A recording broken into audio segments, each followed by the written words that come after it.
Hey everyone, welcome back to Architecture 5610. So in the last video I exported that JPEG of my seamless rock texture, and now I am in Rhino designing some rocks, and then I'm going to be applying that rock texture to it. So to start with, design some 3D rocks. So it's a lot better to kind of make it simple. So I just made these three very primitive extrusions: circle, square, triangle, and I'm just using the Boolean intersect command, just like this, and I will end up with these objects. So I'm just going to undo that. So the kind of key takeaway too is that you can use a circle. We're going to be making these rocks out of paper. So you can do a curve out of paper, but you just need to make sure that it's not doubly curved. So when I say that, what I mean is that a cylinder, for example, is curved, but it's only curved from the left to the right. Up and down, it's a straight line. If you take a look at a sphere, for example, that is something that is curved both along the left and right, but also in the vertical up and down. So you can't make that out of paper. You'd have to like generalize that out of paper. So you can just make any kind of singularly curved surface out of paper, but you can't make something doubly curved. We'll call a singularly curved surface is also known as a ruled surface. But so if I were to select my rock that I've created, I can do this UnrollSrf command, and you can choose whether you want to explode it. So I'll show explode yes, labels no, keep properties no for the moment. And you'll see that it's going to take every face of that object and pull them all apart and lay them down here in my C-plane by my origin.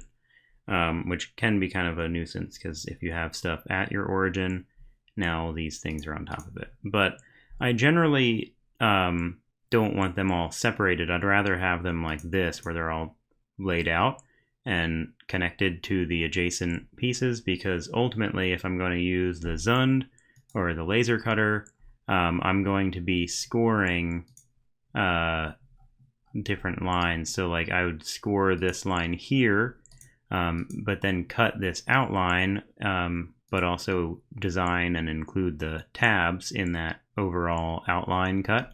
So I'd do like a curve Boolean for this, so that way those are included. And then what you can end up with is a really nice outline that has all of the edges in between faces are scored by the laser, or engraved by the laser, so that way they fold very easily, and you can make this complicated object fairly quickly. That said, there's a lot of things that can go wrong, and sometimes the unroll surface doesn't quite work. So at times you might find that it's easier to use the explode option. At other times you might do unroll surface, and you might want to just choose to have the labels on and explode no. So now if I do this with labels, you'll see that not only do I have a nice connected polysurface that's all unrolled, but I also have labels that I can reference back to.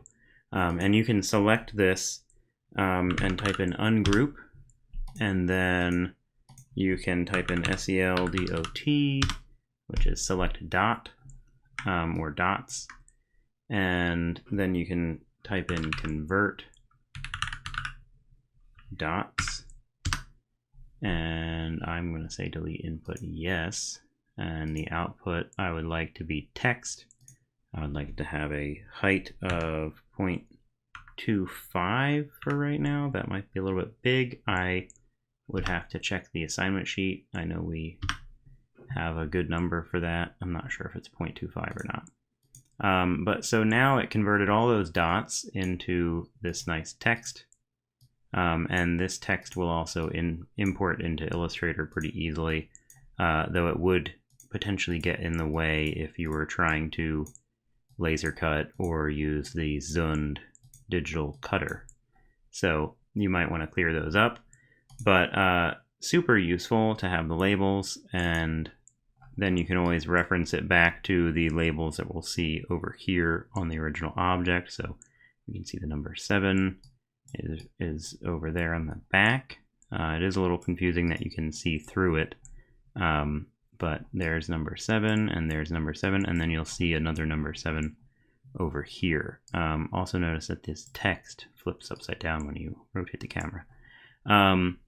But so super useful. What you will be doing for this assignment is a kind of a few different things. So you're going to be designing a rock, you know, some kind of arrangement to create a Boolean intersection that is simple enough that you can make it out of paper, complicated enough to be a cool and interesting rock. And then simultaneously, you're going to unroll that surface that you create, end up with a net that lets you fold a paper model out of this.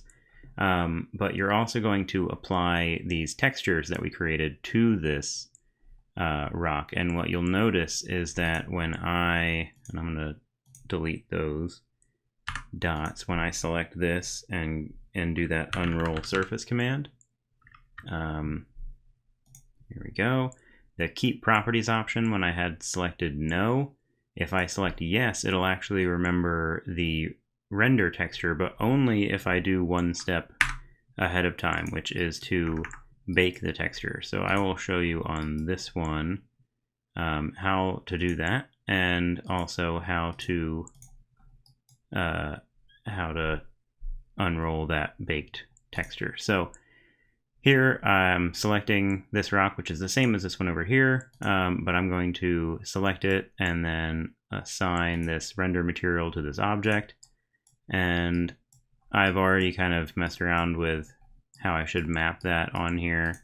Planar mapping seems to be kind of good, because what happens is that, kind of similar to wood grain, where you have the end grain of wood and then you have the kind of longitudinal grain. So here we have sort of an end grain effect, and then we have that pattern kind of stretching or mirroring as it transitions an edge. Yeah, here it stretches. Over there it was kind of mirroring. But yeah, interesting things happen. But so if I select my object and I type in bake, I will end up with a window that wants me to make a Windows bitmap. So this is the file I'm going to use, or the name I'm going to use. I'm just going to save and overwrite it. And then you want to choose the highest resolution option. That's the size in pixels. Hit OK. It's going to add. Oh, you gotta choose this. So I'm going to say no for include edges. Maybe check the assignment sheet again on that. But here it is. It just brought that baked texture in. Now it's here as one of my another texture. So when you select the object, you'll see this turn yellow, and now we know that my baked one is applied to this object. And so unlike this one here, where I did not bake the texture on it, if I do unroll surface, keep properties yes, explode no, labels no for right now. The issue is that though this does have a texture applied to it, it's not necessarily mapping it according to how it previously was. It'll just map it kind of at any random. Like if we look for where is the area that it kind of stretched this out. Let's see if we can find that, and we won't be able to find it on here. So that's how you know that doesn't quite work. But if we do the same thing and do the unroll surface command, keep properties yes, explode no, labels no for right now, hit enter, we will see that all of these faces will actually match this one. So pretty exciting stuff. Something I'm noticing right now that's kind of interesting is that when I unrolled this object, it used to unroll in this way, and now even though this is the same thing over here, it unrolled it very differently. So very strange. Let's test it again.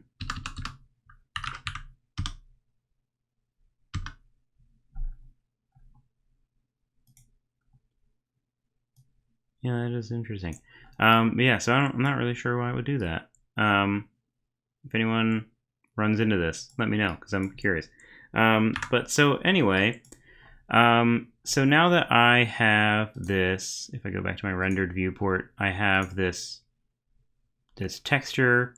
It is my my Windows bitmap texture. It's baked onto this surface. So the cool thing is now we can actually move this over here. We could arrange this on a 11 by 17 piece of paper. Make sure that it fits in those boundaries. I'm just going to move this over here. And we can see that it more than fits in here. If we hold shift, we could potentially scale this up.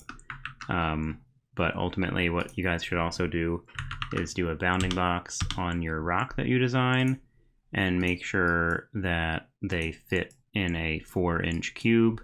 I think this one, because it's kind of flat on one side, it might be 4 inches in one direction or near 4 inches in one direction, but then pretty small in some of the other directions. So yeah, it's a little over 4 in some dimensions. So potentially I could scale this up anyway.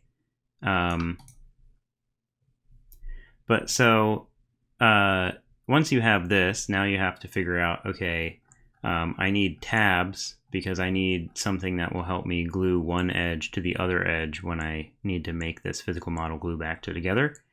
As an example, here's kind of some tabs laid out, and you'll see that if I have an area where I know that it's curving, or that it's meeting up with something that's curved, it's a lot easier to, rather than make one long tab, you can't really do that along a curve, so you'll kind of design these as smaller segments. And then you never want to have a tab joining up to a tab. Like this face and this face would be what glue together, so you only need the tab on the one side. And then ultimately all of this needs to be like kind of curve boolean. You should have an outline curve and then these intermediate curves. So I would just copy these, make a quick duplicate, and I'm just gonna do the curve boolean to that.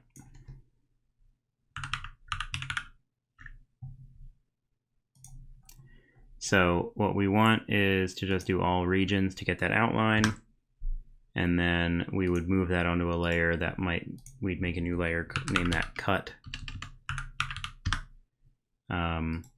And then you'd want to pay attention to, like, if it's laser cutter, does this make more sense if it's a certain color? I think generally it's either blue or red. Black I generally have as like the don't cut or engrave anything layer.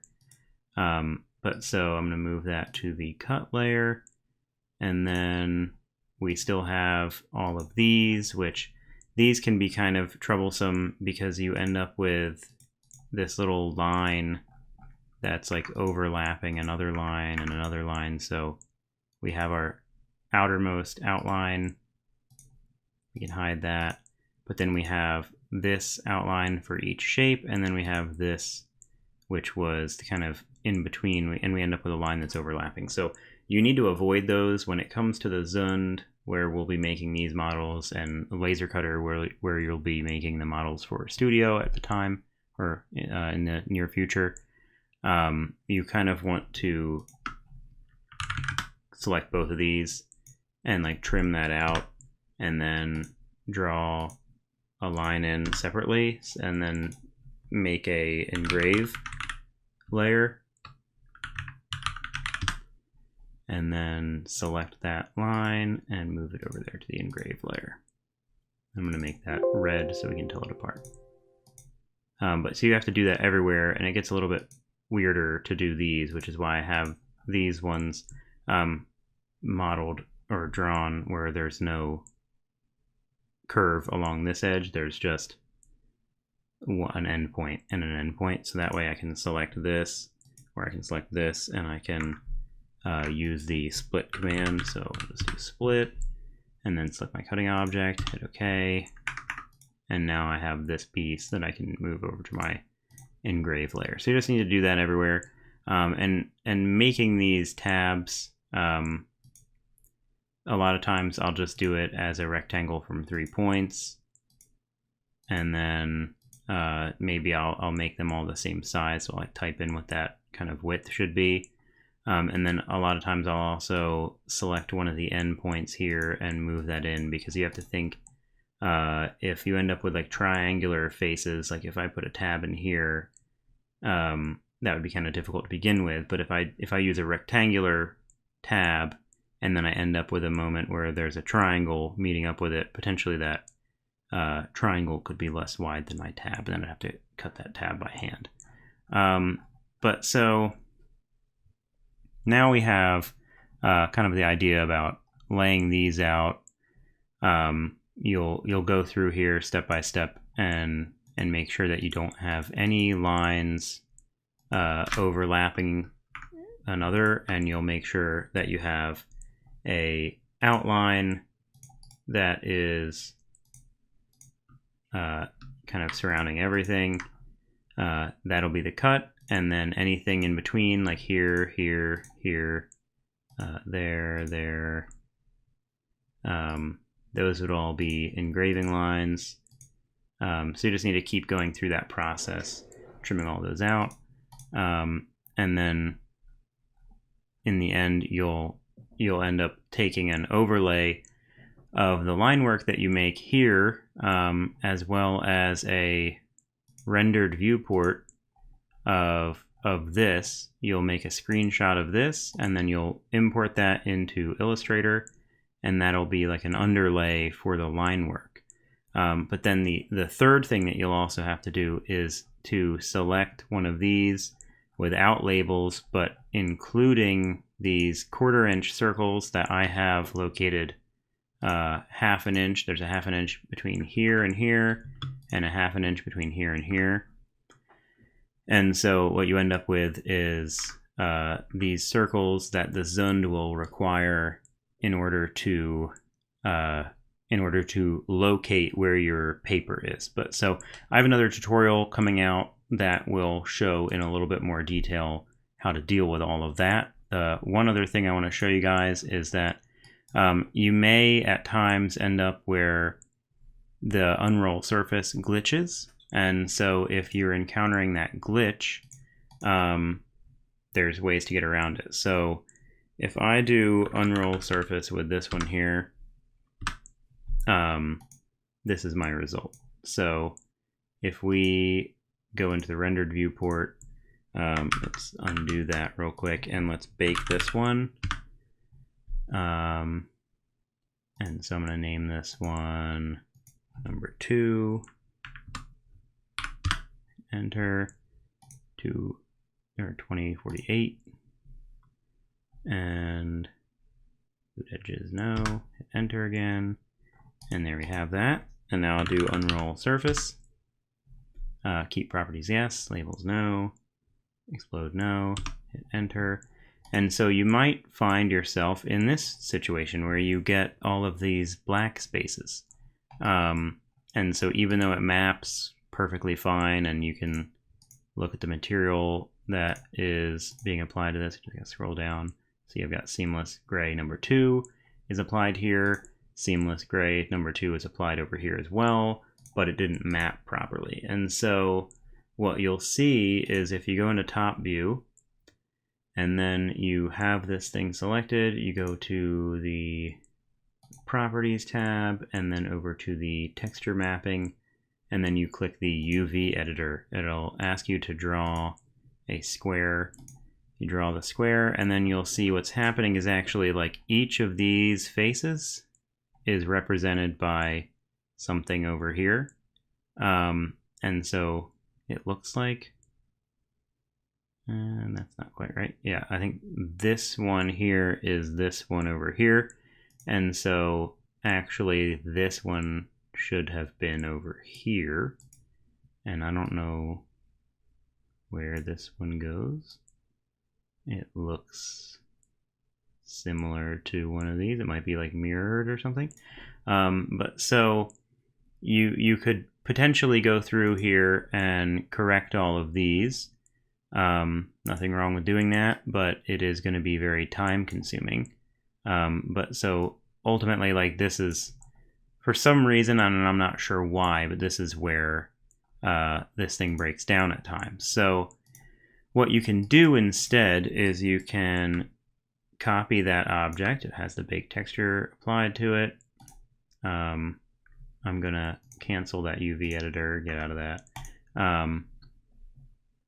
But so this has the baked texture applied, and I can, we can try doing unroll surface and doing explode yes and see what happens.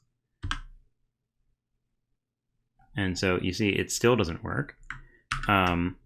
So then now you're kind of left with even fewer options. So one way to do it is kind of exemplified over here. So you could use this one command that is unjoin edge. And it lets you just select a bunch of lines. It's probably easier to be in the shaded viewport. It'll let you select a bunch of like edge lines along a closed solid polysurface, or even an open polysurface.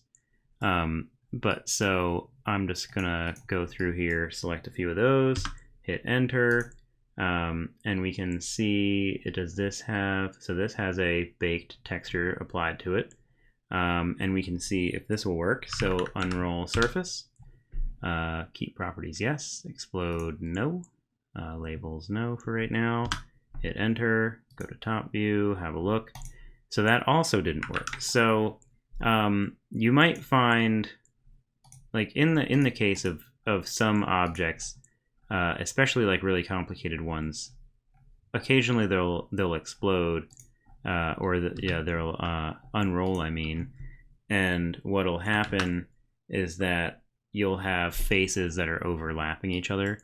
A good example is this one over here. So for whatever reason, when this one was made, Rhino just couldn't quite figure out how to unroll those surfaces. So we ended up with this surface, this triangular surface, and this triangular surface, and this one are all actually on top of other ones that they should have been on. So if we try this one again, unroll surface, you can see if that works.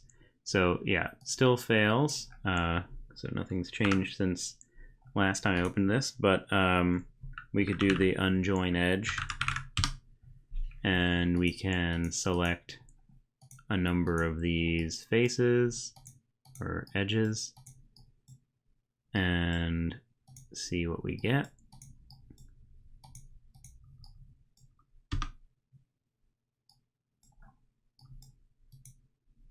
I don't think I quite closed that in.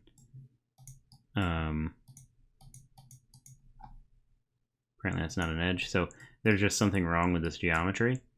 But yeah, so I'm just going to go through, select any edges that can be selected. Let's just look at the properties on this one. So this is an open polysurface. So for some reason this thing is open, and so if you try to unroll it, it doesn't work. But so that would be a good reason to, you could type in show edges.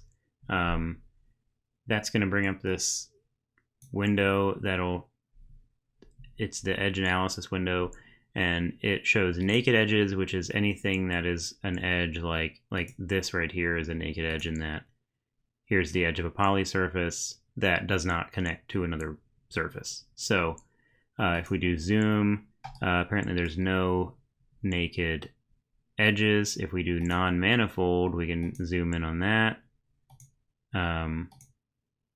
And we still don't see anything for some reason.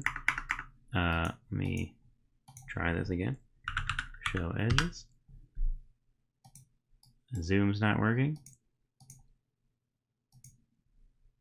So this is a weird one. But yeah, so something's wrong with this one. I think it could be something to do with this face over here. Just isn't agreeing with us. So if we delete that face and then try to rebuild a face, you could possibly get this to work.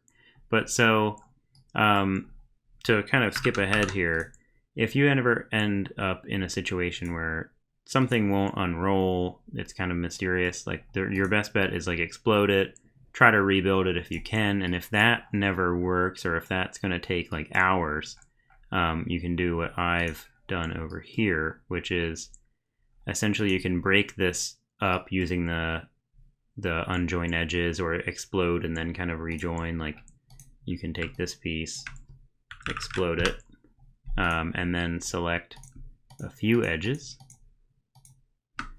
join those, and then do unroll surface, and then hit OK, and then it'll give you just those few edges. And then a lot of times what I'll do in that situation is I will move this onto a separate layer, so that way I know, okay, well this is the and like maybe I'll even make like a parent layer kind of thing, so you could do them all in a parent layer called unrolled, but then create a sub layer and just number them like 1, and then another one, name that 2, and so then I can move this onto the unrolled layer 1, and then I have this thing that's still left unjoined. It's all separate surfaces, so I can select all that, hit J for join. Now I have this piece, which is now on my other layer here, and so I could then color code these to help me keep track of where I am in my exploding and unrolling process. Let me just change that to like green, and whoa. So now I could, if you do this in the right order, if you unroll this one,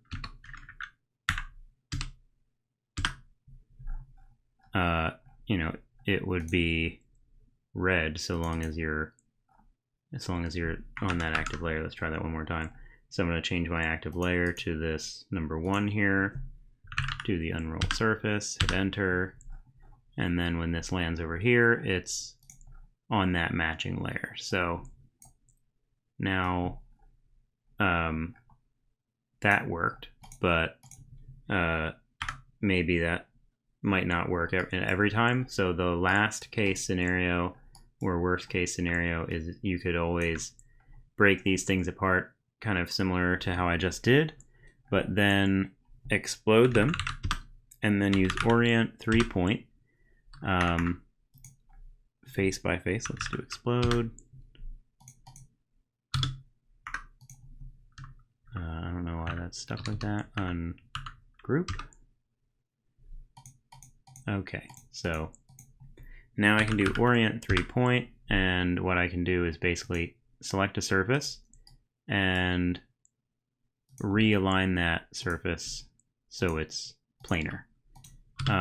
And so I'm selecting 1 point, a second point, and then another point that's like, I'm just holding shift and kind of picking out there in space.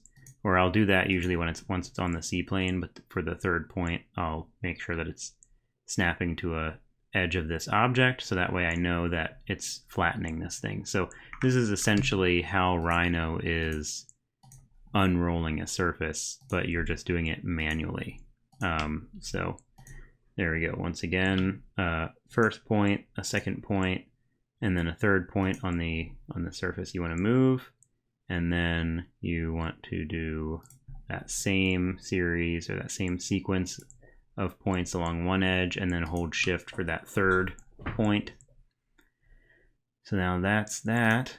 And we can grab this one here, do the same thing.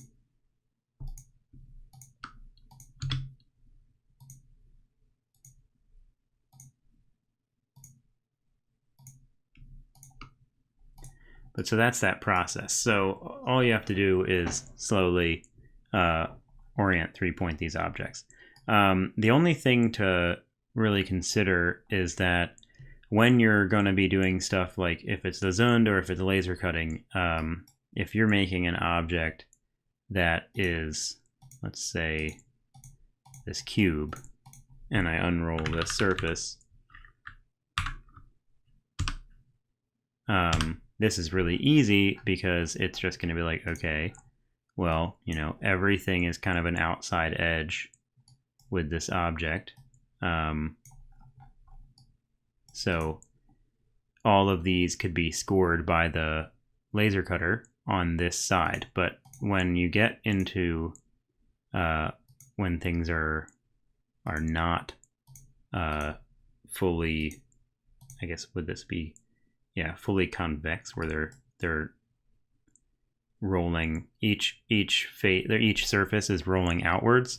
If you have surfaces that are rolling inwards, then you need to start considering what side should be scored, or what side should be engraved or not. So if I'm just trying to make these two pieces and I laser cut, or I score with an X-Acto knife, or I tell the Zund to like score this like in a shallow cut on this one edge, you know, that's fine because this will fold back. But if I cut that edge and I want these, let me explode that. If I want this and this to join together, the edge that's facing me right now would actually be the wrong side to score. So that's why I want to show you guys all this one other super useful thing, which is if you go to options, it's like always one of those things where like I forget where to find it, but so I believe it's under appearance and then color. No, it's under view and then display modes and then shaded. And then you look under this, like when you select shaded, scroll to about the middle, there's this thing that says back face setting, and it says use front face setting. So you want to change that, and then do single color for all back faces.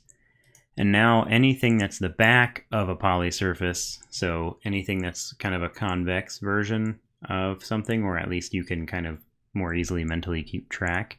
I usually make this magenta for the back face, but so